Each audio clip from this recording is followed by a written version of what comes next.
صل على رسوله الكريم أما بعد فأعوذ بالله من الشيطان الرجيم بسم الله الرحمن الرحيم هو الذي بعث بالأميين رسولا منهم يتلو عليهم آياته ويزكيهم ويعلمهم الكتاب والحكمة وإن كانوا من قبل لفي ضلال مبين صدق الله العلي العظيم সবাই দুরূদ শরীফ পড়ো اللهم صل على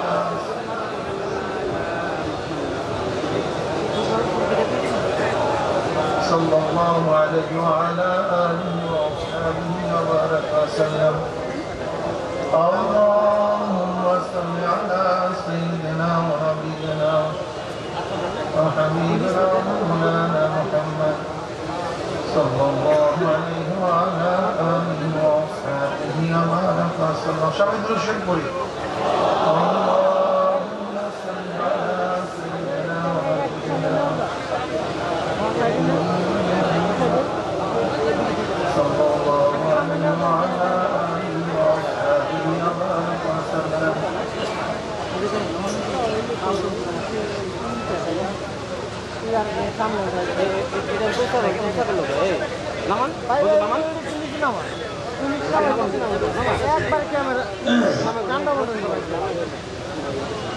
আল্লাহ পাকের বান্দা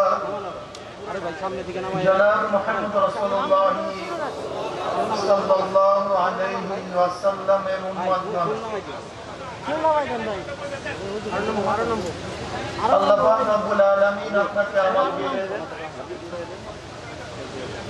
এই ফিতনা ফাসাদের জমানায় যখন তামাম দুনিয়া থেকে ইসলাম মুসলমানদেরকে মিটিয়ে দেওয়ার ষড়যন্ত্র চলতেছে তামাম দুনিয়ার মধ্যে ইসলাম মুসলমান থাকবে কি থাকবে না এই প্রশ্নের সৃষ্টি হয়েছে যখন মানুষ নেকের কাজ থাকতেছে গুনার কাজ ধরতেছে শুধু গুনার কাজ ধরেনি না বরং গুনার কাজে প্রতিযোগিতা শুরু করছে কে কার আগে জাহান্নামে যাবে চুপ করেন যে যেরকম আছে থাকুক বসেন যে জমানায় মানুষ নেকের কাজ ছাড়তেছে গুনার কাজ ধরতেছে শুধু গুনার কাজ ধরেই না বরং গুনার কাজে প্রতিযোগিতা শুরু করছে কে কার আগে জাহান্নামে যাবে সবাই নাউযুবিল্লাহ যে জমানায় মুসলমান ইসলাম সম্পর্কে জানে না এমনকি মুসলমান আমার নবীর পরিচয় জানে না নবীকেও চিনে না যে জমানায় এই বাংলাদেশের 93% মুসলমান এই 92% মুসলমান আরে ভাই আপনি চুপ করেন না আল্লাহর বান্দা আল্লাহর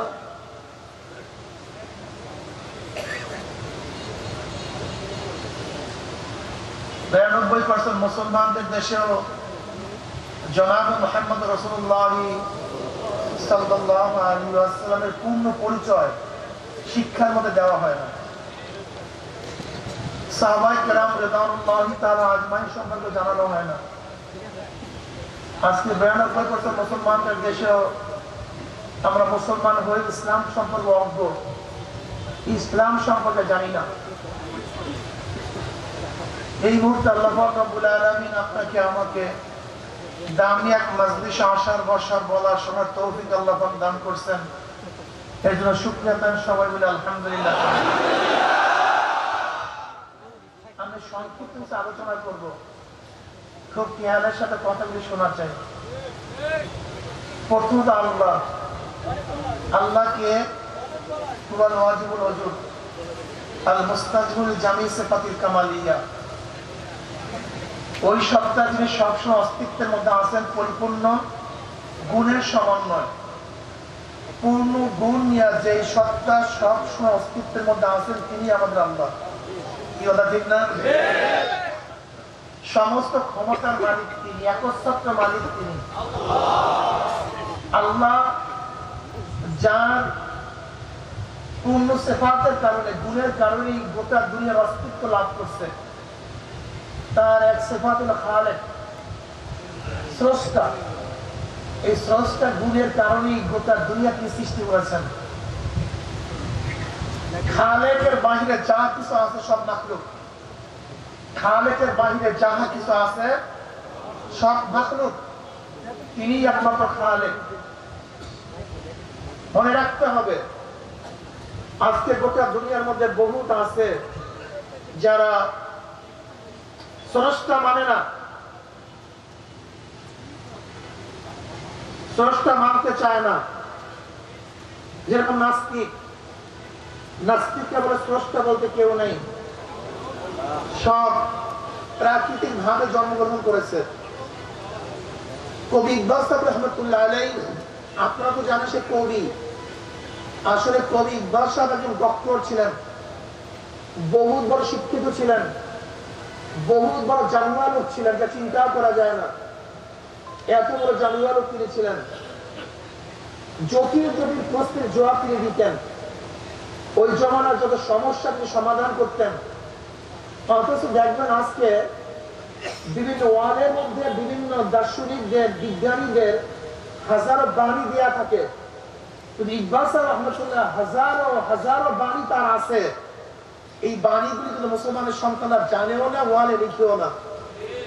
অথচ কত বাণী মুসলমানদের যা চিন্তাও করা যায় না। কি লিখবেন সক্রেটিস, কি লেখছে কি বাণী, প্লেটো, অ্যারিস্টটল, মন্টেস্কো, লক। অর্থাৎ আমাদের মাথার মধ্যে ইসলামের দুশ্মনদের বহুত বড় বড় জ্ঞানী পণ্ডিত, এইটা শিখানো হয়েছে।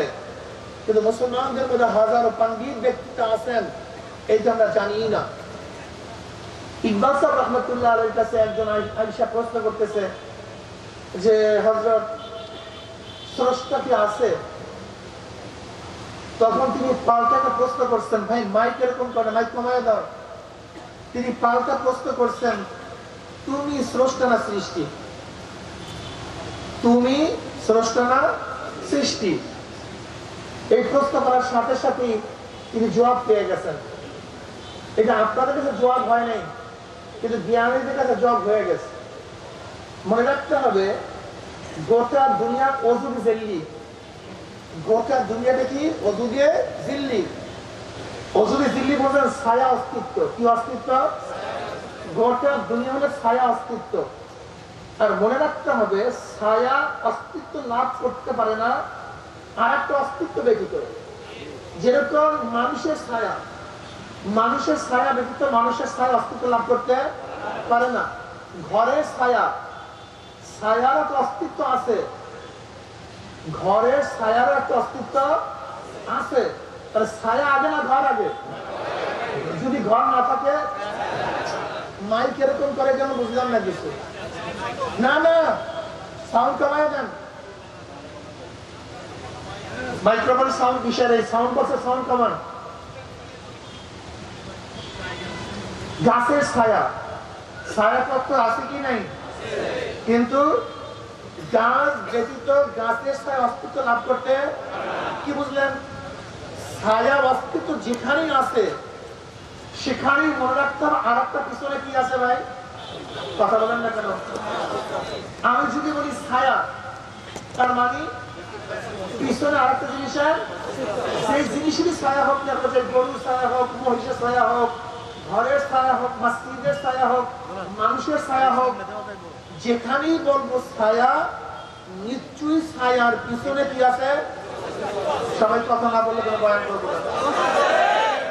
এই বয়ান আপনাদের মুখে মুখে বলতে হবে, নয়তো কলবের মধ্যে ঢুকবে না। যেখানে ছায়া সেখানে পিছনে কি আছে? আমি কি বলছিলাম? দুনিয়াটা ছায়া অস্তিত্ব। দুনিয়া তার মানে পিছনে একটা অস্তিত্ব আছে। যেহেতু ছায়া অস্তিত্ব, নিশ্চয়ই পিছনে একটা অস্তিত্ব আছে। সেই অস্তিত্বটাকে আল্লাহ। যারা বলেন কে? বুঝলেন কিভাবে? খুব ভালো মতো বুঝেন। গাছ স্রষ্টা না সৃষ্টি? মাছ স্রষ্টা না সৃষ্টি? আসমান স্রষ্টা না সৃষ্টি? যেখানে সৃষ্টি আছে সেখানে স্রষ্টা আছে। যেখানে সেখানে কি আছে? স্রষ্টা ব্যতীত সৃষ্টি হতে পারে না। আমি খুব ভালো মতো বোঝাবার চেষ্টা করতেছি, স্বল্প টাইম বুঝবেন কিনা আমি জানি না। দেখেন, বক্তব্য, বক্তা ব্যতীত বক্তব্য আসতে পারে না। খুতবা খতিব ব্যতীত খুতবা হতে পারে না, কিতাবাত কাতেব ব্যতীত কিতাবাত হতে পারে না। যখনই বলবো তুমি স্রষ্টা না সৃষ্টি, গাধাকে প্রশ্ন করবেন যারা স্রষ্টাকে মানতে চায় না, ওদেরকে একটা প্রশ্ন করেন তুমি কে, তুমি স্রষ্টা না সৃষ্টি। যদি বলো তুমি স্রষ্টা, তাহলে কি কি সৃষ্টি করছো, আপনার সৃষ্টি করছো, তাহলে তাকে অবশ্যই সৃষ্টি করতে বিশ্বাস করতে হবে আমি কি সৃষ্টি। যখনই সৃষ্টি হয় তার পিছনে কি আছে, স্রষ্টা ব্যতীত। যেহেতু গোটা দুনিয়ার সব সৃষ্টি, সৃষ্টির পিছনে কি আছে, স্রষ্টা আছে। সেই স্রষ্টাকে আল্লাহ। এখন বলতে পারেন আল্লাহ কবে থেকে, বলবেন উয়াল আউয়াল প্রথম থেকে। কথা বলেন না কেন? যদি কেউ প্রশ্ন করে আল্লাহ কবে থেকে, তখন আপনি কি বলবেন, উয়াল আউয়াল তিনি প্রথম থেকে।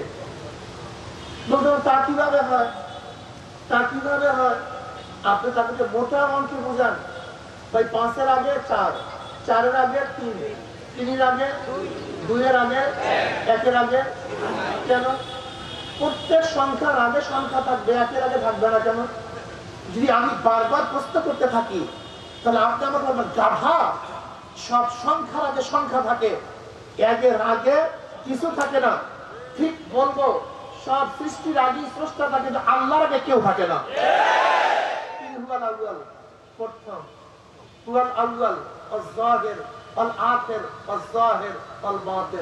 তিনি প্রথম, তিনি শেষ, তিনি প্রকাশ্য, তিনি গোপন। তিনি সমস্ত ক্ষমতার মালিক, সমস্ত ক্ষমতার উৎস তিনি। আল্লাহকে ভালো মতো বোঝার চেষ্টা করেন। আল্লাহ না করুক, কেউ যদি মনে করে আল্লাহর বাহিরেও ক্ষমতার উৎস কার কাছে আছে, তাহলে মনে করতে হবে যে এই ব্যক্তি ঈমান, আমি কথা বুঝাতে পারিনি, একটু সত্য কথা বলি, বোঝার চেষ্টা করেন। আসলে আমাদের সমস্যা, আমি আগেই বললাম, 3টা জায়গায় সমস্যা। একটা ধরতেছি, কোরআন কার কিতাব, 30 পারা সব না কয়েক পারা, কিছু সূরা না সব সূরা, কিছু আয়াত না সব আয়াত। আপনি যদি বলেন হুজুর আল্লাহ পাকের সব আয়াত মানি, কিন্তু 2-1টা আয়াত আমার কাছে ভালো লাগে না, এই জমানায় চলে না, এই সমাজের মধ্যে এইটা চলতে পারে না, এই দেশে এইটাকে গ্রহণ করে না, আমার পরিবার এই আয়াতকে পছন্দ করে না, আমি সব আয়াত মানি, কিন্তু একটা আয়াত আমার কাছে ভালো লাগে না। ঈমান ঠিক আছে না? আলহামদুলিল্লাহ। আপনি তো নামাজ পড়েন, রোজা রাখেন, পর্দা করেন, হজ করেন, যাকাত দেন, তাহাজ্জুদ রোজা, জিকির আজকারের কোনো ত্রুটি নাই, সুন্নাত অনুযায়ী চলেন, কিন্তু একটা আয়াত আপনার কাছে ভালো লাগে। ঈমান ঠিক আছে না? আলহামদুলিল্লাহ। আল্লাহ এবার দেখা যায় আল্লাহ নিজেই দাবি করেন ইনিল হুকমা ইল্লা লিল্লাহ। এর গোটা দুনিয়ার মানুষ, আসমানের স্রষ্টা আমি, জমিনের স্রষ্টা আমি, তোর স্রষ্টা আমি, গোটা দুনিয়ার মালিক আমি, যেহেতু সব কিছু আমার, কাজে আইনও চলবে আমার। কে বলছেন? নাকি আমি সরমুল হুজুর বলছি, না আমাদের এই দোহারের হুজুর বলছে? না ভাই, ভাই আমি মানলে মানেন, না মানলে না মানেন, এটা আপনাদের ব্যাপার। আল্লাহ বলেন ইনিল হুকমা ইল্লা লিল্লাহ, সব আমার, আইনও আমার। এখন আপনি যদি মনে করেন হুজুর না এই জমানায় secular democracy, socialism, capitalism, communism, এই সমস্তই তো ভালো হুজুর, ইসলাম কি ইসলাম, আল্লাহর আইন টাইন আমি তো মানতে পারি না। এখন আপনাকেই প্রশ্ন করি আপনার ইমানের অবস্থা কি ভাই? খুব কঠিন মাসালা, অনেক কঠিন। আসলে আমরা বুঝি না, বোঝার চেষ্টা করি না, বুঝি না, বোঝার চেষ্টা করি না। শুধু বোঝার চেষ্টাই তো দূরের কথা, কেউ যদি বুঝাতেও চায় আমরা তাকে ঘৃণা করি, তাকে ঘৃণা করি, তাকে মারধর করি, তারকে সত্য মনে করি। না, আপনার মানতে হবে, যেহেতু কোরআন মানছেন, কোরআনের পক্ষে আয়াত মানতে হবে। ইনিল হুকমা ইল্লা লিল্লাহ, আর সৃষ্টি যার, আইন তার। বলেন সৃষ্টি যার, সৃষ্টি যার, সৃষ্টি যার। এটা কি সরমনের ভিতরে কথা? তোমার তো সমস্যা কি? এবার আসুন, আল্লাহকে মোটামুটি চিনলাম, এরপরে নবী মুহাম্মদ সাল্লাল্লাহু আলাইহি ওয়াসাল্লাম তিনি কে? জনাব মুহাম্মদ রাসূলুল্লাহ সাল্লাল্লাহু আলাইহি ওয়াসাল্লাম যে মানছেন, কিন্তু আখিরি নবী মানেন নাই। আপনি ভাবছেন যে নবীর পরে কেউ নবী আসবে, তাহলে আপনার অবস্থা কি বলেন তো? জোরে বলেন। নবীকে মানেন নাই, তার শুধু মানেন নাই কি? তার কাছে গুণ, তিনি নবী এবং শেষ নবী, দুইটা গুণ তার। নবুয়ত একটা গুণ, আরেকটা গুণ কি? শেষ নবী। দেখেন, নবী নূহ নবী কিন্তু শেষ না, নবী আদম নবী কিন্তু নবী মূসা কিন্তু নবী ঈসা কিন্তু আমার নবী নবী কিন্তু কেউ যদি নবীকে নবী মানেন, শেষ নবী না মানেন, আপনার অবস্থা খারাপ। আপনি মানবেন, মনে রাখতে হবে নবীর যে আওসাফ, যে সিফাত, সেই সিফাত অনুযায়ী গুণ অনুযায়ী নবীকে মানতে হবে। আপনার মন ভরা নবীকে মানলে নবী মানা হবে না। আবার যদি আপনি মনে করেন নবী গায়েব জানে, তাহলে ভেজাল। যদি মনে করেন নবী হাসান মাঝে, তাতেও ভেজাল। মনে রাখতে হবে নবীর যা গুণ, সেই গুণ অনুযায়ী মানতে হবে, বাড়ানো যাবে না, বাড়ানো যাবে না। আরেকটা নবীর গুণ আছে, নবীদের গুণ আছে মাসুম। নবীদের একটা গুণ কি? নিষ্পাপ। জোরে বলেন। আপনি নবীকে মানছেন কিন্তু মাসুম মানলেন না, ওলামায়ে কেরাম ভেজাল আছে কি নেই? নবীকে নবীর গুণ সহকারে মানতে হবে। আগেই বলছে নবীকে নবীর গুণ সম্পর্কে মানতে হবে, গুণের সমন্বয় মানতে। শুধু নবী মানলে হবে না, যেরকম নবীকে মানছি শেষ নবীও মানছি, নবীকে মানছি তিনি মাসুম, তিনি নিষ্পাপ, এই গুণ তার, এইটা মানতে হবে। যদি না মানেন আহলে সুন্নাত ওয়াল জামাত থেকে বের হয়ে যাবেন। নবীকে মানবেন, শেষ নবী মানবেন না, আপনি কাদিয়ানী হয়ে যাবেন। কি কথা ঠিক না?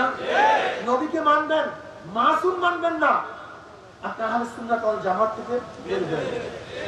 কি কথা ঠিক আছে? নবীকে মানছি এবং তার সিফাত সহ মানছি। আপনার কাছে কি ওহী আসছিল? ওহী আসছিল কার কাছে? জনাব মুহাম্মদ রাসূলুল্লাহ সাল্লাল্লাহু আলাইহি ওয়াসাল্লামের কাছে। নবীকে আপনাকে কোরআন শুনাইছেন, কাদেরকে শুনাইছে? কথা বলেন না কেন? আমরা দিন পাইছি কাদের মাধ্যমে? এখন যদি মনে করেন সাহাবারা ঠিক না, সাহাবাদের মধ্যে ভেজাল আছে, জানজাম লাগছে, খুব জানজাম লাগবে, একটু কথা শুনাই, একটু বুঝাই। وعن معاوية رضي الله عنه قال قال رسول الله صلى الله عليه وسلم من يرد الله بخير يفقهه في الدين وإنما القاسم الله يؤتي। মুসলিমদের রওয়ায়াত আছে, মুআবিয়া রাদিয়াল্লাহু তাআলা আনহু থেকে এই রওয়ায়াতটা আছে। এখন আপনি যদি বলেন মুআবিয়া ঠিক না রাদিয়াল্লাহু তাআলা আনহু, তিনি কি না? তিনি নিয়ার হক না, তিনি সত্যবাদী নন, তিনি অনুকরণ করা যায় না। হাদিসের অবস্থাটা কি হবে? কি কথা বলেন না কেন? হাদিস ঠিক থাকবে? হ্যাঁ, বুঝলাম হাদিস যা যা বুঝলাম, ধরে নেন, কিন্তু তখন তো কোরআনের মধ্যে ভেজাল লাগবে, ফলাও করবেন, ধরে নেন। একজন খ্রিস্টান বা ইয়াহুদি পণ্ডিত, আরে ভাই বসেন তো, একজন খ্রিস্টান বা ইয়াহুদি পণ্ডিত সে আপনার কাছে আসছে, এসে বলতেছে ভাই এই কিতাবটা কি লিখছে? বলবো আমি লিখছি। যা কিতাব লিখছেন সব ঠিক আছে? হ্যাঁ ভাই আমি তো ঠিকই বলছি। কারণ আপনি এখানে মুআবিয়া রাদিয়াল্লাহু তাআলা সম্পর্কে যে কথা বলছেন, আপনার দৃষ্টি ভালো না। আমাকে বললো কি বলছে? আপনার লিখনিতে বুঝছি আপনার দৃষ্টিতে তিনি ঠিক না। এখন আপনাকে প্রশ্ন করি যে মুআবিয়া রাদিয়াল্লাহু তাআলা তিনি কাকে পড়েছিলেন কি ছিলেন না? ওহি লিখতেন কি লিখতেন না?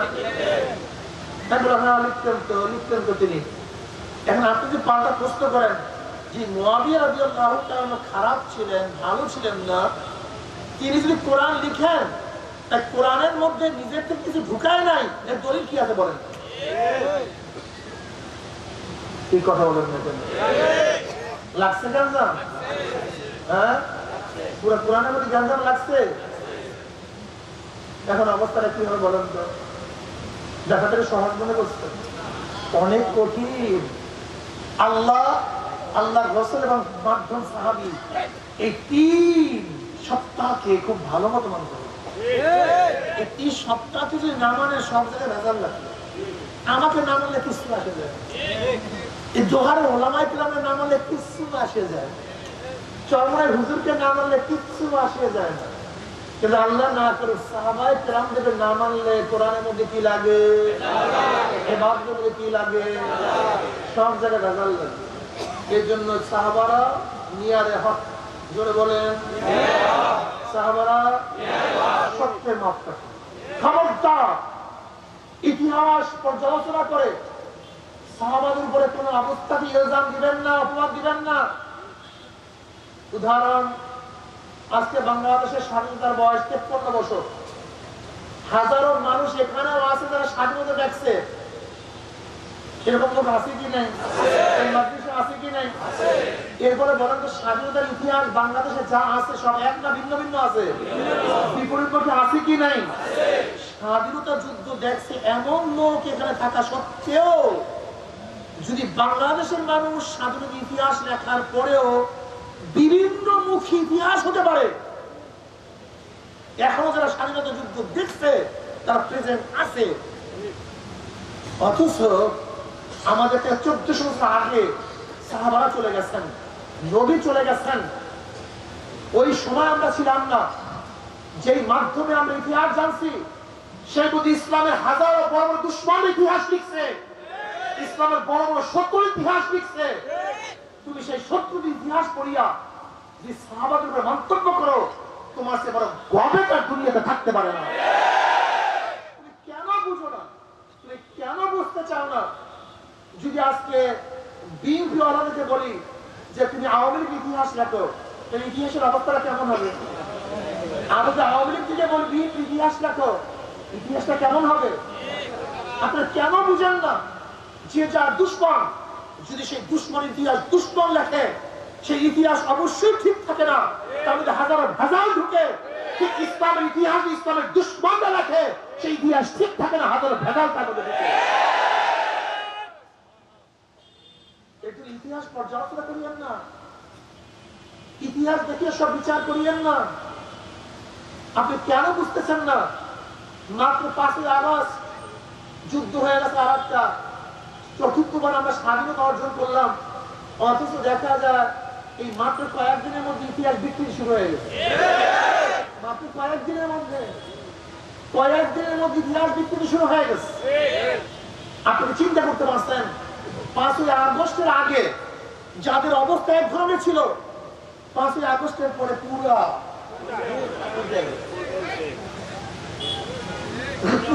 পাল্টি মারছে। আপনি কি বুঝতেছেন? কাজী সত্যি ইতিহাস পড়িয়া শুনিয়া যে ইমানের খতরা, সেই ইতিহাস বানিয়ে সাহাবাদের সমালোচনা করেন, আপনার চেয়ে বড় গভীর আর জাহেল আর দুনিয়া করতে পারে না। সবকিছু বুঝলাম, নবীরা মাসুম, সাহাবারা মাহফুজ। ধরে বলেন, নবীরা মাসুম, সাহাবারা মাহফুজ এবং আদিল। সমস্ত সাহাবারা ন্যায়পরায়ণ, সমস্ত সাহাবারা নিয়ালে হক। কিন্তু আমরা তাদের কিন্তু মাসুম মনে করি না, সাহাবাদেরকে মাসুম মনে করি না। খুব ভালো মতো বুঝবেন, নবীদেরকে নিষ্পাপ মনে করি, তবে সাহাবাদেরকে নিষ্পাপ মনে করি না, কিন্তু আদাল মনে করি।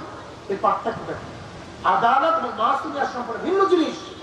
আদালত এক জিনিস, মাসুমিয়াত ভিন্ন জিনিস।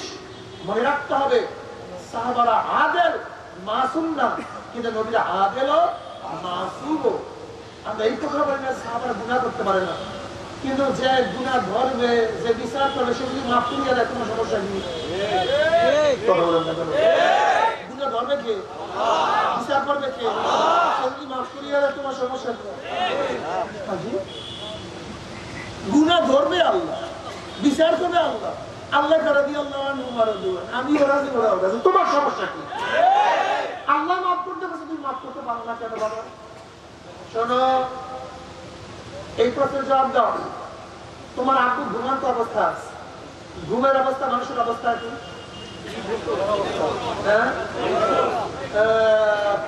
উঠতে পারে কি পারে না, সতর খুলতে পারে কি পারে না, তোমার আব্বুর সতর খুলে গেছে, তুমি রুমের মধ্যে ঢুকে দেখো যে আব্বুর সতর ঠিক নেই। এখন তোমার কাজ দিয়ে গোটা দুনিয়ার মানুষ জলদি আসো, দেখা যাও আমার আব্বুর অবস্থা, দেখা যাও, ঠিক আছে না ভাই? কেন যদি সমস্ত মানুষকে ডাকি আমি সুপুত্র না কুপুত্র, হ্যাঁ আমার কি করতে হবে, কিভাবে ঢাকবো? এমন ভাবে ঢাকবো আব্বু না দেখে, আব্বু অনুভব না করে, যে অনুভব করে লজ্জা পাবে। ধরে না সাহাবার আমার বাবার চেয়ে আমার মার চেয়ে কোটি কোটি কোটি কোটি গুণ বেশি সম্মানিত। আমাদের ছেলে তাদের মাধ্যমে দিন পেয়েছি। ত্রুটি দেখি আমি তাদের সন্তান হিসেবে আমার উচিত কি ছিল? আজকে কুসন্তান নয়, খ্রিস্টানরা দেখা যাও, ইহুদিরা দেখা যাও, নাস্তিকরা দেখা যাও, হিন্দুরা দেখা যাও, বৌদ্ধরা দেখা যাও, ইসলামের দুশ্মনরা দেখা যাও। আমাদের সাহাবাদের চরিত্রই, আমাদের সাহাবাদের চরিত্রই, আমাদের সাহাবাদের চরিত্রই, যাদের মধ্যে কোরআন পাইছি, কালেমা পাইছি, নামাজ পাইছি, রোজা পাইছি, দিন পাইছি, দেখো তাদের অবস্থা কি। আল্লাহ আমাদের সবাইকে মাফ করে দেন, ক্ষমা করে দেন। এবার আসেন ঈমানের অবস্থা মোটামুটি জানলাম। এরপর আমল দেখেন, এলেন আমল তাসাউফ বলেন, বলেন উযু করবেন, উযু মাসালা জানেন না? উযু হবে, উযু করছেন, নামাজ পড়বেন, নামাজ পড়বেন, আমলের জন্য তালিমের দরকার আছে কি নাই?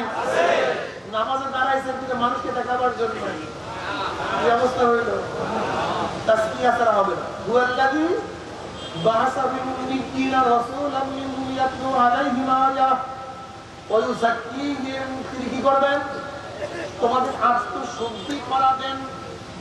কি করাবেন? আমাদের রাহমাতুল্লাহ আলাইহি একজন প্রশ্ন করছে, হুজুর আত্মশুদ্ধি ফরজ মানি, কিন্তু একা একাই তো যথেষ্ট, আমার পীরের কাছে যেতে হবে কেন, আলেমের কাছে যেতে হবে কেন? রাহমাতুল্লাহ আলাইহি সাহেব বললেন, ওই যাক্কিহিম লাযিম না মুতাআদ্দি? বাস জবাব শেষ। এটা লাযিম না মুতাআদ্দি? যদি লাযিম হইতো তাহলে নিজেই পারা যাইত, যেহেতু মুতাআদ্দি নিজে নিজে সম্ভব না, আরেকজনের প্রয়োজন হবে। ওই যাক্কিহিম, তিনি কি করবেন? জোরে বলেন, কি করবেন? নবী আলাইহিস সালাতু ওয়াস সালাম দুনিয়াতে প্লেন বানাবার জন্য আসেন নাই, কম্পিউটার বানাবার জন্য আসেন নাই, আবিষ্কার করার জন্য আসেন নাই। জনাব মুহাম্মদ রাসূলুল্লাহ সাল্লাল্লাহু আলাইহি ওয়াসাল্লাম প্লেন আবিষ্কার করার জন্য দুনিয়াতে আসেন নাই, নতুন নতুন বিজ্ঞানিক থিওরি দেওয়ার জন্য দুনিয়াতে আসেন নাই। ওই সাকিহিম, মানুষ শুধু অমানুষকে মানুষ কি মানুষকে মানুষ বানাবার জন্য আমার নবী দুনিয়াতে আসছেন। জোরে বলেন সুবহানাল্লাহ। বলেন কি বলছিলাম? মানুষ শুধু অমানুষকে মানুষ বানাবার জন্য তিনি দুনিয়াতে আসছেন। যেরকম ওমর ইবনে খাত্তাব রাদিয়াল্লাহু তাআলা মুসলিম মানুষ শুধু অমানুষ, জনাব মুহাম্মদ রাসূলুল্লাহ সাল্লাল্লাহু আলাইহি ওয়াসাল্লামের সের মর্ম জানার জন্য, আমার নবীকে হত্যা করার জন্য 100 লাল উটের লোভে নাঙ্গা তলোয়ার নিয়ে রওনা করছেন। নবী আলাইহিস সালাতু ওয়াস সালামের গর্দান তার শরীরের সাথে রাখবে না। বলেন যেই ব্যক্তি আমার নবীকে হত্যা করার জন্য যায়, তার তো অমানুষ দুনিয়াতে আছে কিনা? এসে অমানুষ দুনিয়ার মধ্যে নাই। এই অমানুষটা যখন নবী আলাইহিস সালাতু ওয়াস সালামের কাছে গেছে, এত ভালো মানুষ হয়ে গেছে, নবী আলাইহিস সালাতু ওয়াস সালাম বলেন আমার পরে কেউ নবী হলো, আমার নবী হয়ে যাইতো। এই মানুষ মানুষটাকে মানুষ বানাবার জন্য আমার নবী দুনিয়াতে আসেন। নবী আলাইহিস সালাতু ওয়াস সালাম ফরমান, ওমর কোজেও ঠিক বলেও ঠিক। বুখারীর মধ্যে রওয়ায়াত আছে, ওমর কোজেও ঠিক বলেও ঠিক। যে মানুষ নবী আলাইহিস সালাতু ওয়াস সালাম হত্যা করার জন্য রওনা করছে, এই মানুষটি এত দামি হয়ে গেছে, আল্লাহ পাক রব্বুল আলামিন ওমরের অনুকূলে বহুত কোরআনের আয়াত নাযিল করিয়া দিয়েছে। এই ওমর মানুষ এমন ভাবে হয়ে গেছে, মদিনার মধ্যে খুতবা দেয়, ওদিকে সারিয়া রাদিয়াল্লাহু ইশারিয়া সারিয়াতুল জাবাল, সিরিয়ার মধ্যে সারিয়া রাদিয়াল্লাহু যুদ্ধরত অবস্থায় ছিলেন। আর হযরত ওমর ইবনে খাত্তাব রাদিয়াল্লাহু তাআলা মদিনার থেকে তাকে ডিরেকশন দেন, ইয়া সারিয়াতুল জাবাল উনজুর ইলাল জাবাল, এ সারিয়া পাহাড় দিকে তাকাও, পাহাড়ের দিকে তাকাও। আল্লাহ পাক এত দামি বানায় দিয়েছেন, বাতাস তার আওয়াজ সেই সিরিয়ার মধ্যে পৌঁছায় দিছে। এই ওমর রাদিয়াল্লাহু আনহু মানুষ এত বড় মানুষ হয়ে গেছেন, নীল নদীর মধ্যে চিঠি লিখছেন, চিঠি পড়তে দেরি, কিন্তু নীল নদীর পানির মধ্যে জোয়ার হতে দেরি হয় নাই। এই অমানুষটাকে আমার মাওলা এত বড় মানুষ বানায় দিছে। মদিনার মধ্যে একবার ভূমিকম্প সৃষ্টি হয়েছে, ওমর রাদিয়াল্লাহু তাআলা লাঠি দিয়ে বাড়ি বাসা থাম মাটি, বাড়ি মারার সাথে সাথে মাটি থামিয়া গেছে। এই অমানুষটাকে এত বড় মানুষ বানাইয়া দিছে। ওমর রাদিয়াল্লাহু তাআলা রাস্তা থেকে হাঁটলে শয়তান পালাইয়া যাইতো। জনাবে মুহাম্মদ রাসূলুল্লাহ সাল্লাল্লাহু আলাইহি ওয়াসাল্লাম ও মানুষকে কেমন মানুষ বানাইছে। বেলাল হাবশির মতো গোলাম, নিজেও গোলাম, বাবাও গোলাম, দাদাও গোলাম। কালো কুৎসিত 1 টাকার মালিক বেলাল ছিলেন না, 100 জমির মালিকও বেলাল ছিলেন না। কিন্তু জনাবে মুহাম্মদ রাসূলুল্লাহ সাল্লাল্লাহু আলাইহি ওয়াসাল্লাম সোহবতে আসার পরে এই গোলাম যার কোনো দাম ছিল না, আমার মাওলা তাকে এত দামি বানায় দিছে। নবী আলাইহিস সালাতু ওয়াস সালাম মেরাজের নজরুতে আরশের মধ্যে পায়ের আওয়াজ পায়। জিবরাইলকে প্রশ্ন, ভাই জিবরাইল কার পায়ের আওয়াজ? জিবরাইল আলাইহিস সালাতু ওয়াস সালাম বলেন বেলাল হাবশির পায়ের আওয়াজ। বেলাল হাবশি হাতে জমিনের মধ্যে, তার পায়ের আওয়াজ আরশের মধ্যে। তুমি কি জানো না নবী আলাইহিস সালাতু ওয়াস সালাম আসার পরে ও মানুষকে কিভাবে মানুষ বানায়া ফেলাইছে? দাহিয়াতুল কলবি রাদিয়াল্লাহু তাআলা আনহু, যিনি নিজের হাতে নিজের 70 জন বাচ্চা মেয়ে সন্তানকে জাকাত কবর দিছে। এই অমানুষটা নবী আলাইহিস সালাতু ওয়াস সালামের দরবারে আসার পরে এত ভালো মানুষ হয়ে গেছে। জিবরাইল আলাইহিস সালাতু ওয়াস সালাম অধিকাংশ সময় দাহিয়াতুল কলবি রাদিয়াল্লাহু দুনিয়াতে আসতেন। জনাবে মুহাম্মদ রাসূলুল্লাহ সাল্লাল্লাহু আলাইহি ওয়াসাল্লাম এমন কিছু মানুষ বানায় গেছে, আমার মাওলা পাক ডাক দিয়ে রাদিয়াল্লাহু আনহু ওয়া রাদওয়ান, আমি ওদের উপর রাজি, ওরাও আমার উপর রাজি। এই মানুষগুলি এত ভালো, এত দামি, এদেশে দামি আর কেউ হইতে পারে না। আমার যুবক বাবারা, আমার মুরব্বী বাবারা, তুমি কেন খেয়াল করো না? ইসলামের মধ্যে আসার পরে দেখবা একটা ডাকাত সে মানুষ হয়ে যায়, একটা চোর চুরি ছাড়িয়া দেয়, একটা মদ পান করে না, একটা জালেম তার জুলুম বন্ধ করিয়া দেয়, একটা খুনি তার খুনের থেকে তওবা করে, একটা সুদখোর ঘুষখোর তওবা করে। যার চোখের মধ্যে খুনের নেশা ছিল, তার চোখের মধ্যে আমার মাওলার মারিফতের নেশা। যার জবানের মধ্যে সারাদিন গালি ছিল, গিবা শেখা ছিল, তার জবানের মধ্যে আমার মাওলার জিকির জারি হয়ে যায়। যার অঙ্গ প্রত্যঙ্গ সারাদিন গুনার মধ্যে লিপ্ত থাকতো, ইসলামের মধ্যে আসার পরে তার অঙ্গ প্রত্যঙ্গ আমার মাওলার ইবাদতের মধ্যে লিপ্ত হয়ে যায়। যে চোখের মধ্যে গুনার নেশা, সেই চোখের মধ্যে পানি আমার মাওলাই কই, আমার মাওলাই কই। তাহলে তুমি কি দেখো না কত মানুষ ইসলামের মধ্যে আসার পরে এত সুন্দর মানুষ হয়ে গেছে, আল্লাহ ওলি হয়ে গেছে। এমনকি আল্লাহ রব্বুল আলামিন তাদেরকে এত মর্যাদা দান করছেন, মৃত্যুর পরেও জমিন তাদের দেহ স্পর্শ করতে পারে নাই, বরং কাপড়ের কাপড় সহ লাশ তাজা। তুমি কি জানো কত মানুষ এত দামি হয়ে গেছে? তুমি কি দেখো না বসিরউদ্দিন মুন্সি, যাকে ঘুঘু মুন্সি বলা হয়, তিস্তার নদীর ভাঙ্গনে প্রথমবার যখন তার কবর ভাঙ্গিয়া যায়, দেখে একবারে কাপড়ের কাপড় সহ তার লাশ একেবারে তাজা। আবার অনেক দূরে নিয়ে তারপরে দাফন করছে।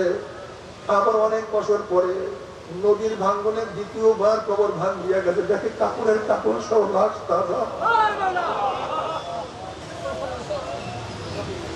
আবারও তৃতীয়বার নিয়ে দাফন করছে। অনেক বছর পরে নদীর ভাঙ্গনের পরে দেখে লাশ তাজা। 22 বছর পরে তার কাপড়ের কাপড় সহ লাশ তাজা।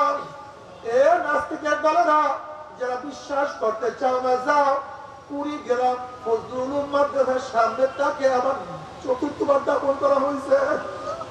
আমার মাওলা কি যে দাবি বানায়া দিছে, আল্লাহ রে আমার আল্লাহ পাক কালামে পাকের মধ্যে ফরমান, আলা ইন্না আউলিয়া আল্লাহ লা খাউফুন আলাইহিম ওয়া লা হুম ইয়াহজানুন। এ যারা আমার বন্ধু, তাদের কোনো ভয় নাই, কোনো চিন্তা নাই। লা লাহুমুল বুশরা ফিল হায়াতিদ দুনিয়া ফিল আখিরাহ, তাদের জন্য দুনিয়াও সুসংবাদ, আখিরাতেও সুসংবাদ। দুনিয়ার মধ্যে কত সম্মান, কত ইজ্জত, কত রিজক। আমার কবরে যাওয়ার সাথে সাথে আল্লাহ পাক বলবো আফুসুল ফরাশা মিনাল জান্নাহ ওয়া আলমিসু মিনাল জান্নাহ, আমার বান্দা বান্দির গার মধ্যে জান্নাতের পোশাক লাগায়া দে, জান্নাতের বিছানা বিছায়া দে, জান্নাতের নাজ নিয়ে আমাদের গোটা কবরটাকে ভরিয়া দে। আল্লাহ কবুল করিয়া নাও। এই আমাদের মহাজন আমার মাওলার ডাকিয়া ডাকিয়া আরো সিনেসের জায়গা করিয়া দিবে। জনাব মুহাম্মদ রাসূলুল্লাহ সাল্লাল্লাহু আলাইহি ওয়াসাল্লাম নিজের হাতে হাউজে কাউসারের পানি পান করায়া দিবে। মান শারিবা লাম ইয়াজমা বাদা, যেই ব্যক্তি এক পেয়ালা হাউজে কাউসারের পানি পান করবে 50,000 বছর মধ্যে পানির পয়সা লাগবে না। আমার মাওলা তুমি এত দামি বানায় দেবে।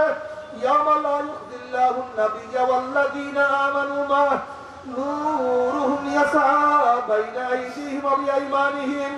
আল্লাহ পাক তাদেরকে এত দামি বানায় দিবে, কিয়ামতের মাঠে কিসের কিয়ামত, কিসের হিসাব, কিসের নিকাশ, কিসের পৌঁছানো, তাদের কোনো হুঁশ থাকবে না। বরং তাদের ডাইনে নূর, বামে নূর, সামনে নূর, পিছনে নূর, নূরের মধ্যে দৌড়াই করে মাওলাই কই, আমার মাওলাই কই, আমার মাওলাই কই। মাওলাকে পাওয়ার জন্য শীতের দিনে গোসল করিয়া কত চেষ্টা করছি, মাওলাকে পাওয়ার জন্য দোকান বন্ধ করিয়া কাজকে ফেলাইয়া দিয়া কত মাওলাকে চেষ্টা করছি, মাওলাকে পাওয়ার জন্য বন্ধুদের খেলাধুলা বাদ দিয়ে কত আসরের নামাজ আদায় করছি। আমি মাওলাকে পাওয়ার জন্য মাগরিবের নামাজ কাজা করতাম না, ইশারের নামাজ না পড়িয়া ঘুমাইতাম না। আমি মাওলাকে পাওয়ার জন্য কত কষ্ট করার পরেও রোজা ছাড়ি নাই। মাওলাকে পাওয়ার জন্য কত পর্দা করছে। দাড়ি রাখার কারণে স্ত্রী চলিয়া গেছে, কিন্তু দাড়ির মধ্যে পোষ লাগাই নাই। বোরখা পরার কারণে কত গালি, কত টিটকারি সহ্য করছে, কিন্তু তারপর বোরখা গায়ের থেকে নামাই নাই। সুদ ঘুষ না খাওয়ার কারণে ঠিক মতো ঘরের বাজার করতে পারি নাই, কিন্তু তারপর হারাম পেটের মধ্যে ঢুকাই নাই।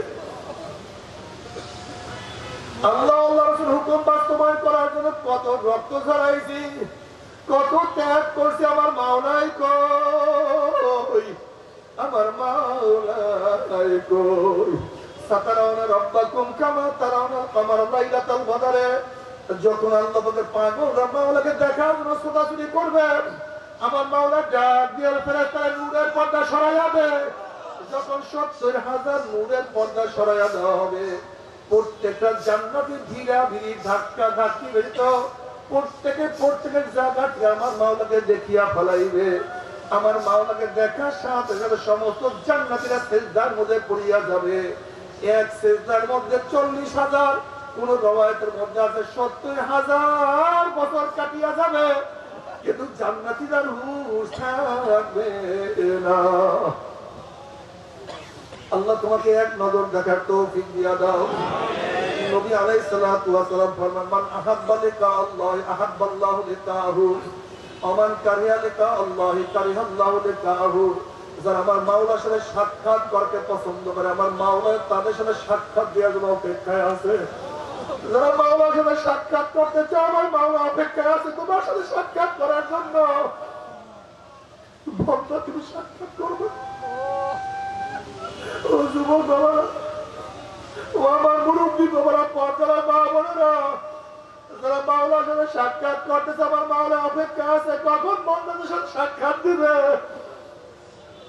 কিন্তু যারা মাওলার সাথে সাক্ষাৎ করতে চাও না,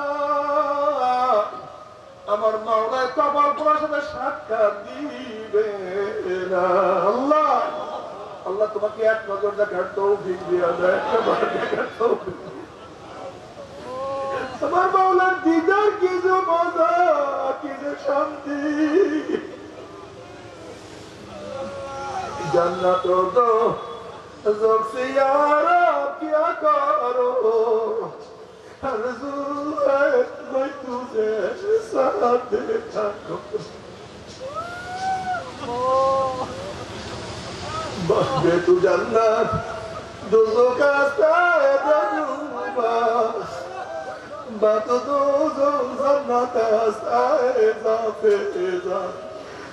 আল্লাহ যদি জান্নাতে গিয়ে তোমাকে না পাই, ওই জান্নাত আমার জাহান্নাম হয়ে যাবে। যদি জান্নাতে গিয়ে তোমাকে না পাই, ওই জান্নাত আমার জাহান্নাম হয়ে যাবে। আর জাহান্নামে গিয়ে তোমাকে পাইলে ওই দোজখ আমার জান্নাত হয়ে যাবে। আমি চাই তোমাকে, আমি চাই তোমাকে, আমি চাই তোমাকে।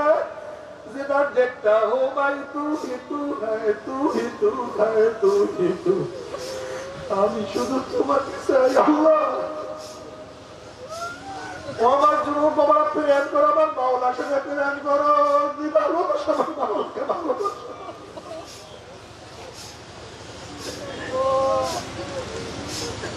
ঈসা আলাইহিস সালাম একদিন এক জায়গা থেকে রওনা করছেন, এক গ্রাম থেকে রওনা করছেন। একটা যুবক ঈসা আলাইহিস সালামকে দিয়ে চিনিয়া ফেলাইছে। ওই যুবক বলছে, আপনি কি নবী ঈসা? আমি নবী ঈসা। যুবক বলছে, আপনি আমার জন্য দোয়া করেন যেন আল্লাহ আমাকে এক অণু পরিমাণ মুহাব্বত দান করে। ঈসা আলাইহিস সালাম বললেন, তুমি এক অণু পরিমাণ মাওলার মুহাব্বত সহ্য করতে পারবা না। এবার যুবক বলতে আছে, তাহলে অর্ধ অণু পরিমাণ মুহাব্বতের জন্য দোয়া করেন। ঈসা আলাইহিস সালাম যুবকের জন্য অর্ধ অণু পরিমাণ মুহাব্বতের দোয়া করিয়া চলিয়া গেলেন। অনেকদিন পরে সেই বস্তির নিকটে যাওয়ার সময় ঈসা আলাইহিস সালাম চিন্তা করলেন, সেই যুবকের অবস্থা কি, যার জন্য অর্ধ অণু পরিমাণ মুহাব্বতের দোয়া করছিলাম। বস্তির লোকের কাছে সেই যুবক কোথায়? সে তো অনেক আগে ঘর বাড়ি ছাড়িয়া চলিয়া গেছে, তার কোনো সন্তান নাই। ঈসা আলাইহিস সালাম অনেক খোঁজাখুঁজি করার পর তাকে পায় না। এবার আল্লাহর কাছে বলতেন, মাওলা হে, যে যুবকের জন্য অর্ধ অণু পরিমাণ মুহাব্বতের দোয়া করছিলাম, সেই যুবকের সাথে আমি সাক্ষাৎ করতে চাই। আল্লাহ পাক বললেন, যাও অমুক পাহাড়ের মধ্যে সে আছে, তুমি সেখানে গিয়ে তাকে তার সাথে সাক্ষাৎ করো। ঈসা আলাইহিস সালাম গিয়ে দেখেন ওই যুবক একটা পাথরের দাঁড়ায় আসমানে তাকাইয়া কার সাথে কথা বলতে আছে। আস্তে আস্তে কার সাথে বিড়বিড় বিড়বিড় করে কথা বলতে আছে। ঈসা আলাইহিস সালাম কাছে গিয়া সালাম দিলেন, আসসালামু আলাইকুম, আমি ঈসা। হে যুবক, আমি ঈসা আসছি। কিন্তু যুবকটা দিয়ে ভ্রুক্ষেপ করেন না, সালামের জবাব নেন না। আমার বলছে, আসসালামু আলাইকুম, আমি ঈসা। কিন্তু সালামের জবাব দেন না। ঈসা আলাইহিস সালাম ডাকেও সাড়া দেন না। আমারও সালাম দেন, আসসালামু আলাইকুম, আমি ঈসা। কিন্তু তার কথা কোনো সাড়া দেন না। এবার মাওলা ডাক দিয়ে, ঈসা রে, ও ঈসা, যার কলবের মধ্যে আমার অর্ধ অণু পরিমাণ মুহাব্বত আছে, আমি আমার জাতে পাকের কসম খেয়ে বলতে পারি, সে আমার বাহিরে অন্য কাউকে চিনতে পারে না। আমার বাহিরে সে কাউকে চিনতে পারে না। ও তো যেটা দেখতা হো ভাই, তু হি তু হ্যায়, তু হি তু হ্যায়, তু হি তু। আমি যে দিকে তাকাই শুধু তুমি, তুমি, তুমি, শুধু তুমি। আমার যুবক বড় মহাব্বত করা, মাওলাকে মহাব্বত করা কি যে মজা।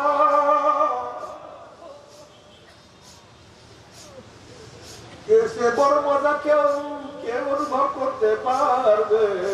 আল্লাহ اللهم اجعل حبك احب الي من نفسي واهدي بالله بارك। আল্লাহ তোমার মহব্বত দিয়া না, তোমার মহব্বত নাও করে পূর্ণ করিয়া না। তোমার বাবারা, মুরব্বী বাবারা, পর্দারা, মা বোনেরা, আর আল্লাহ না করুক, আল্লাহ না করুক, আল্লাহ না করুক, আমার মাওলাকে রাজি খুশি না করে মাওলার কবরে যাও, ওই কবর তো আর কবর থাকবে না। কোন কোন নাফরমানের কবর জাহান্নামের কুয়া হয়ে যাবে। কোন কোন নাফরমানের কবরের দুই পাশের মাটি এত জোরে চাপ মারবে,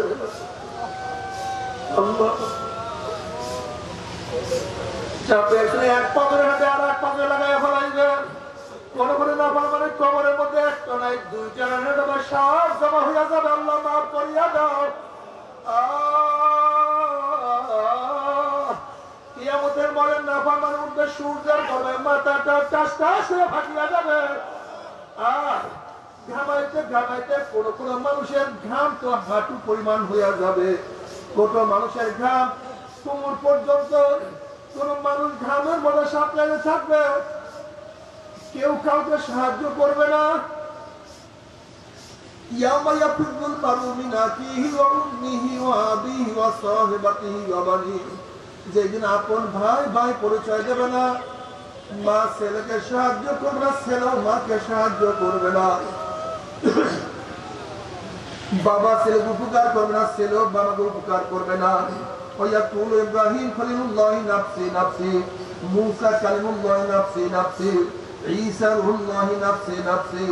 সবাই বলবে মাওলা আমাকে বাঁচাও, আমাকে বাঁচাও, আমাকে বাঁচাও। বন্ধু বান্ধব হারিয়ে যাবে, নেতারা সব ভাঙিয়া যাবে, স্বামী স্ত্রীকে সাহায্য করবে, স্ত্রীও স্বামীকে সাহায্য করবে না। সবাই বলবে মাওলা আমাকে বাঁচাও, আমাকে বাঁচাও, আমাকে বাঁচাও। এই মুহূর্তে জনাব মুহাম্মদ রাসূলুল্লাহ সাল্লাল্লাহু আলাইহি ওয়াসাল্লাম সিজদা করে বলবে মাওলা তোমার ইজ্জত জালালে কসম খেয়ে বলতে আছি, আজকে জাহান্নামের একটা উম্মতকেও খাইয়া ফেলায় আমি কিন্তু তোমার হাবিব জান্নাতের মধ্যে ঢুকবো না। ও কপাল পোড়ার দলেরা, যে আল্লাহর হাবিব কঠিন মুহূর্তে তোমাকে আমাকে ভুলবে না, সেই আল্লাহর হাবিবের দাড়ির মধ্যে কেমনে পৌঁছলা গাও বাবার, একটু কি করে যায় ব্যথা লাগে না। বাবার সুন্নাত অনুযায়ী জিন্দিগি চালাও, খুবই মজা। সুন্নাত অনুযায়ী জিন্দিগি চালাও, খুবই আরাম। সুন্নাত অনুযায়ী জিন্দিগি চালাও, কিয়ামতের মাঝে আমার নবীর হাতে হাউজে কাউসারে পানি পান করতে পারো। সুন্নাত অনুযায়ী জিন্দিগি চালাও, আমার নবী ফরমান মান হাব্বা সুন্নতি ফাকাদ হাব্বানি ওয়া মান আহাব্বানি কানা মাই ফিল জান্নাহ। যারা সুন্নাত অনুযায়ী জিন্দিগি চালাবে আমার নবীর সাথে জান্নাতে চলে যাবে। আল্লাহ কবুল করিয়া নাও, আল্লাহ তোমার নবীর সাথে জান্নাতে যাওয়ার তৌফিক দিয়া দিন।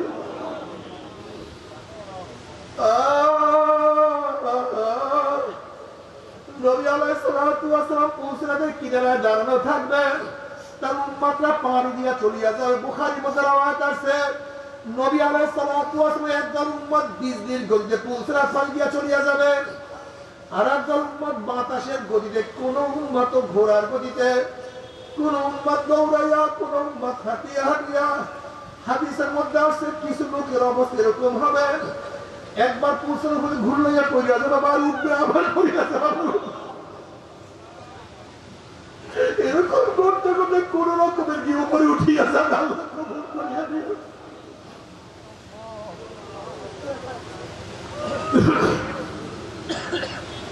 وإن منكم إلا واردها كان على ربك حتما مقضيا ثم ننجي الذين اتقوا ونذر الظالمين فيها جثيا। আর একদল ইমানের মজবুতি নাই, আমলের মজবুতি নাই, পুলসার যখনই পানি দেওয়ার জন্য পুলসার উঠবে, অমনি কাটিয়া কাটিয়া পিছলাইয়া পিছলাইয়া ঘুম ঘুম করে জাহান্নামে পড়িয়া যাবে। আর তোমরা সহজে জাহান্নাম থেকে উঠবে না। মাওলা রে, তুমি মাফ না করে উপায় হবে না। একজন মুজাহিদকে বলবো তরিকার 5 অংশ ঠিক মতো ব্যবহার করো। আমি সাধারণ বাবাদেরকে বলবো বাবার এই বাবুদের মধ্যে কোনো কমতি করিও না, ফরজ ঠিক মতো আদায় করো, সুন্নাত অনুযায়ী জিন্দেগি চালাইতে থাকো। চোখের মধ্যে পানি কান্দ, বলো মাওলা রে,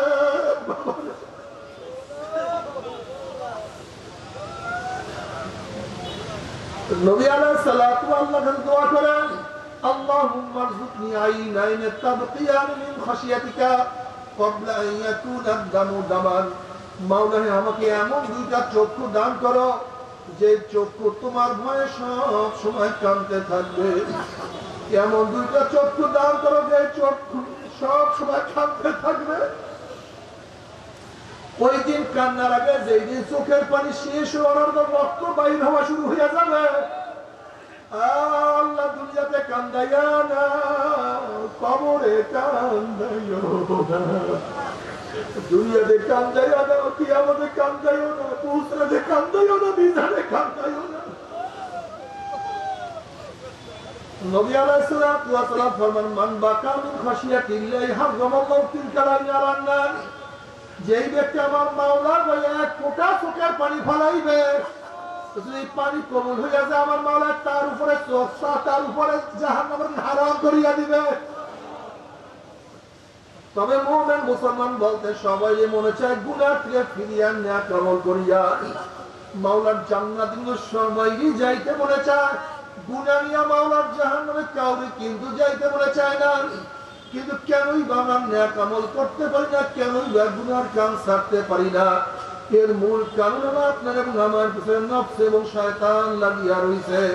এই নফস এবং শয়তান থেকে ফেরার জন্য যে কোনো একজন হক্কানি আল্লাহর ওলির হাতে হাত দিতে হবে রে বাবা। খবরদার, বর্তমান জমানায় পীর মুরিদের নামে ভেজাল, শিরক, বিদআত, হিংসা, হাসাদ দিয়ে পরিণত হয়ে গেছে। সমস্ত আল্লাহর রহমত যেই পীরের 5 জন মুরিদের মধ্যে পক্ষে 3 জনকে দেখবেন আলহামদুলিল্লাহ সুন্নাত মুআফাকাত আকলার মজবুত হয়ে যাইতে আছে, গুনার কাম ছাড়তে আছে, নেকের আমল করতে আছে, কলম নরম হইয়া চোখে পানি আসতে আছে। বৃক্ষতর নাম কি, ফলে পরিচয়। আমি চরমনায় বুঝি না, চরমনার দাওয়াত প্রশংসা প্রচার করার জন্য আসেনি রে বাবা। চরমনায় যাওয়ার তোমার কোনো দরকার নাই, কোনো দরকার নাই, কোনো দরকার নাই। তুমি যার কাছে গিয়া পারো, গুনার কাম ছাড়ো, নেকের আমল ধরো, কলম নরম করিয়া চোখে পানি নিয়া মাওলার কবরে যাইও। যেরকম দুনিয়ার ঘরে আগুন লাগলে পানি সারা নিবানো যায় না, ঠিক তদ্রুপ তোমার এবং আমার গুনার দ্বারা যে জাহান্নামের আগুন জ্বলিয়া রইছে, চোখের পানি ও সারা কিন্তু জাহান্নামের আগুন নিবানো সম্ভব না। কাজে বাবা, আমার জন্য দোয়া চাই, আমিও দোয়া করি, সবাই সবার প্রাণ খুলিয়া দোয়া করো, যেন কিয়ামতের ময়দানে গলাগলি বাঁধিয়া মাওলা একসাথে জান্নাত যাওয়ার তৌফিক দিয়া দেয়। আল্লাহুম্মা আমিন, আল্লাহুম্মা। আমার পর্দার মা বোনেরা 2 হাত তুলিয়া মাওলার দরবারে কান্দো, আর মাওলার কাছে মাফ চাও। কান্না না আসলে মনের ভিতরে মন একদিন এই ঘরের দরজা দিয়া নতুন বউ হয়ে উঠছিল। কত মেয়ের সর্বোচ্চ আসে, কত মেয়ের মাথা শুষে, আবার একদিন এই ঘরের দুয়ার দিয়া মরাল আসে বাইর হব। ছেলে কাঁদবে মামা করে, মেয়ে কাঁদবে মামা করে, ওরে মন যুবক তোমার দিব আল্লাহ। আল্লাহ কত আলেম ওলামাকে হাত করলাম রে মাওলা, আল্লাহ কত সাদা দাড়িওয়ালা ভাইদেরকে হাত করলাম রে মাওলা, আল্লাহ কত বেগুনের নামলে তালকারি ভাইদেরকে হাত করলাম রে মাওলা, আল্লাহ কত জাকির শাকির কাজকার বন্ধুদেরকে হাত করলাম রে মাওলা। আল্লাহ আমি তো গুনাহগার, আমার দিকে না তাকাইয়া তোমার যেই বন্দার হাত পছন্দ তার হিসেবে আমাদের সবাই গুনাহ খাতা মাফ করে দাও। আল্লাহ মাফ করবাই না, ক্ষমা করবাই না, তাহলে তোমার বন্ধের এখানে কেন আসছে, কি পাওয়ার জন্য আসছে, কি চাওয়ার জন্য আসছে? আল্লাহ আমরা দুনিয়া পাওয়ার জন্য আসি নাই, দুনিয়ার বিপদে পড়িয়া কেউ আসি নাই। কেউ নামাজ কাজা করিয়া বলাইছি, কেউ রোজা ছাড়িয়া দিছে, কেউ বেপরদা কর্মের মধ্যে লিপ্ত হয়ে গেছে, কেউ হারাম কবিরা গুনাহ করিয়া বলাইছে। আল্লাহ আমরা জাহান্নামের কাজ করিয়া বলাইছি, আল্লাহ জাহান্নামের খাতাতে আমাদের নাম কাটিয়া দাও, আল্লাহ জাহান্নামের খাতাতে আমাদের নামটা কাটিয়া দাও, আল্লাহ জান্নাতুল ফেরদাউসের মধ্যে আমাদের নামটা উঠায়া নাও। আল্লাহ আমার যুবক বাবাদেরকে কবুল করিয়া নাও, আল্লাহ আমার মুরব্বী বাবাদেরকে কবুল করিয়া নাও, আল্লাহ আমার মা বোনদেরকে কবুল করিয়া নাও। আমরা যারা হাত করলাম জানি না কার মা নাই, বাবা নাই, স্ত্রী নাই, স্বামী নাই, সন্তান নাই, দাদা নাই, দাদা নাই, নানা নাই, নানু নাই। আল্লাহ যত মুমিন মুমিনাত মুজাহিদরা কবরে শুয়ে সবার কবর আযাবকে মাফ করে দাও। ইয়া আল্লাহ খাস করে আমাদের শাইখ ও মুর্শিদের কবরকে জান্নাতের বাগিচা বানাও। মা দাদা সহ तमाम দুনিয়ার মাশায়েখদের মাকামকে জান্নাত ওদের বরঙ্গ করে দাও। আমাদের আহলাদ মারকাজ গোলাম বংশে কবুল করে নাও। ربنا هب لنا من ازواجنا وذرياتنا قرة اعين واجعلنا للمتقين اماما رب ارحمهما كما ربياني صغيرا وصلى الله تعالى على خير خلقه محمد وآله وأصحابه وأزواجه وأتباعه أجمعين وارحمنا معهم برحمتك يا أرحم الراحمين. বসে উঠছেন না, আমরা প্রত্যেকে শরীরের সাথে ডাইন হাত লাগাবো, সবাই তওবা করি, সবাই তওবা করি। প্রত্যেকে শরীরের সাথে ডাইন হাত লাগাবো, সবাই তওবা করি। এই তওবার মধ্যে তাদের বায়াত পান নিয়াত মুরিদ হওয়ার নিয়াত, তারা নিয়াত করে মুরিদ হয়ে গেলাম। আর যাদের মুরিদ হওয়ার নিয়াত নাই তারা নিয়াত করে গুনাহ থেকে তওবা করলাম। আল্লাহ আমাদের প্রত্যেকের নেক নিয়াতকে কবুল করে নেবেন। সবাই আমার সাথে সাথে বলেন আউযু বিল্লাহি মিনাশ শাইতানির রাজীম। বিসমিল্লাহির রহমানির রহিম। أشهد أن لا إله إلا الله وحده لا شريك له وأشهد أن محمدا عبده ورسوله.